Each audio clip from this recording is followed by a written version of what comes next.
आज की हमारी कहानी का टाइटल है स्ट्रेंथ इन यूनिटी। स्ट्रेंथ का मतलब होता है ताकत, इन यूनिटी, यूनिटी का मतलब होता है एकता। यानी कि एकता में ताकत होती है, संगठन में ताकत होती है। ये मैसेज इस स्टोरी के माध्यम से हम समझेंगे। देखते हैं कहानी क्या कहती है। वंस, एक बार, अ फ्लॉक ऑफ पैरट्स। देखो, फ्लॉक का मतलब होता है झुंड, यानी कि भेड़ जो होती हैं, बकरियां जो होती हैं, या फिर जो पक्षी होते हैं उसका जो झुंड होता है उसे हम बोलते हैं flock. A flock of parrots got caught in a bird catcher's net. क्या हुआ एक बार कि तोतों का जो झुंड था वह पकड़ा गया। किस चीज़ में पकड़ा गया? इन अ बर्ड कैचर्स नेट। कि भाई एक बर्ड कैचर था, पक्षी पकड़ने वाला था, उसके जाल में तोतों का झुंड फंस गया, पकड़ा गया। The birds were in a panic. देखो, ये पूरी की पूरी फ्रेज है ना, इन अ पैनिक। पैनिक का मतलब क्या होता है? घबराहट, घबरा जाना। The birds were in a panic. तो जब सारे की सारे पक्षी जाल में फंस गए तो वे घबराहट में थे, वे घबरा गए। They tried to free themselves.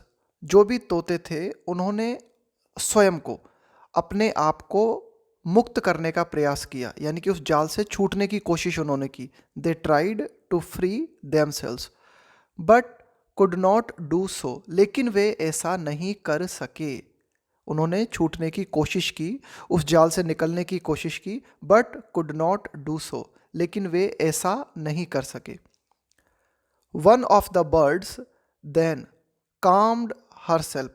तो वे जो भी पक्षी थे, जो भी तोते थे, उनमें से एक जो तोता था उसने क्या किया? काम्ड हर सेल्फ, अपने आप को शांत किया। And turned towards her friend. ये तोता नहीं है, ये फीमेल तोता है ना, तोती कह सकते हो आप इसे। तो एक जो पक्षी थी उसने क्या किया? अपने आप को शांत किया और फिर अपने दोस्तों की तरफ मुड़ के उसने क्या कहा? सेइंग, कहते हुए, है ना, फ्रेंड्स। तो उसने अपने दोस्तों से कहा, दोस्तों, लेट अस नॉट पैनिक। ये जो लेट्स लिखा हुआ है ना, इसका मतलब है लेट और अस। तो इसने अपने दोस्तों से कहा कि हम न घबराएं।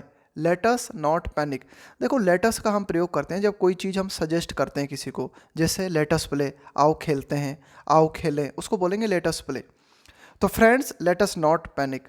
तो उसने क्या कहा अपने दोस्तों से कि हम न घबराएं।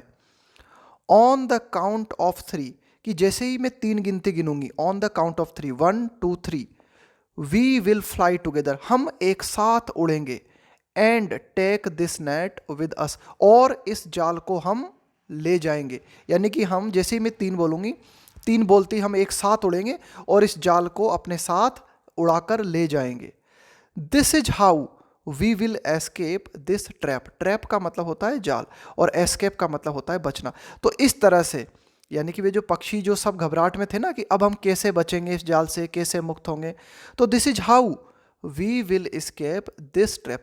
तो इस तरह से, ऐसे हम इस जाल से बचेंगे। So all the parrots flapped their wings. देखो, फ्लैप का मतलब होता है फड़फड़ाना। पक्षी उड़ने से पहले जब अपने पंख को फड़फड़ाता है ना, तो उसको बोलते हैं फ्लैप। तो क्या हुआ? So all the parrots flapped their wings together.